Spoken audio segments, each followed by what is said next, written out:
Hello, everybody. Coming to you just a little bit later today. Busy day, so I didn't get the time to get the video done sooner, but want to talk to you about something that I think is pretty important right now.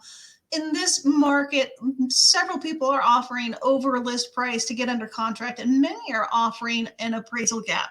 And I wanted to break that down for you and explain what that means because when you are offering an appraisal gap to your seller, you are committing to more cash out of pocket in most situations. So, what an appraisal gap is you go under contract, the property appraises for less than the contract price. You are required to bring in that difference, and you can specify up to a specific amount if you'd like. But a gap is indicating that you're willing to bring in the difference. So, let's take a look at some numbers here. Let me open up my screen for you. Oh, I didn't share my screen. So there we go.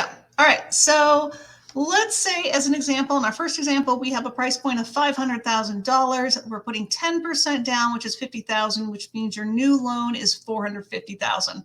Your closing cost and prepaid items are $6,500. So that means your cash in to purchase this property is $56,000, should be $500, a little bit of a typo on my part.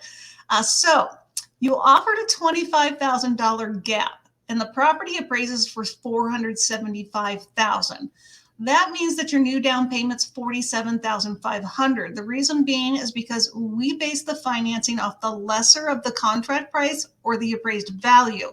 So if your intent was to put 10% down, now that the value is $475,000, that means that down payment's $47,500. So you still have closing cost of $6,500. That's not going to change, and you've got an appraisal gap of $25,000.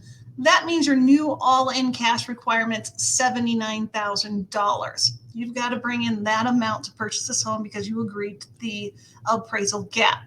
Now, let's look at another scenario. So let's say we deal with the same purchase price of $500,000, but this time we're doing 20% down. So that means your new loan amount's $400,000. Closing costs are $6,500. So your total cash required is $106,500. You offered an appraisal gap of $25,000. The appraisal came in at $475,000. So just like the other scenario, now the 20% down payment's $95,000 because it's 20% of $475,000. You still have closing cost of $6,500. So now your total all-in cash is $126,500. Now we can get creative with this though. We have some leverage. We can do it in the other scenario or in this one. But let's say what we do is we've got the appraisal gap, we've got the appraised value at $475,000, but this time we leave the down payment at $75,000, which means we're not going to change the original loan amount. But because we're not changing the original loan amount, we've now changed the loan to value of the property. So now we've got a $400,000 loan divided by $475,000 of the purchase price. That means our loan to value is over 80%. It's 84.2%. But because we're doing $75,000 down, the closing costs remain unchanged at $6,500 and the appraisal gap is $25,000. Now our total cash requirement is back to that $106,500. So we've effectively restructured the financing of the loan so that we could keep the cash requirement the same. Now the penalty to you, of course, is adding the mortgage insurance to the loan. But you are saving $20,000 by adding that mortgage insurance to your loan. And most likely, you might be looking at somewhere between $50 and $75 in increased housing payment by adding that mortgage insurance.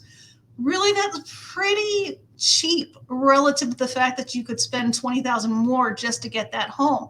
Because if you assume $75, worst case, as the increase to your payment, it would take 285 payments to realize that $20,000 by adding the $70. So the likelihood of you keeping that mortgage for 23 years, pretty much slim to none. You could probably see enough appreciation in your home in the next year that you would be able to refinance that property and actually get out of that mortgage insurance. So do you want to save? Do you want to spend $20,000 or would you like to spend maybe about $5,000 between the MI over the course of the next year and the cost to refinance? It's just something to consider because there are ways to navigate these appraisal gaps if you've got some leverage. So I hope you found that information useful, but I did want you to understand what it means when you're offering an appraisal gap. If you have any questions, please give me a call, send me an email. Happy to answer any of your questions. Thanks, and I'll see you on Friday for the weekend report.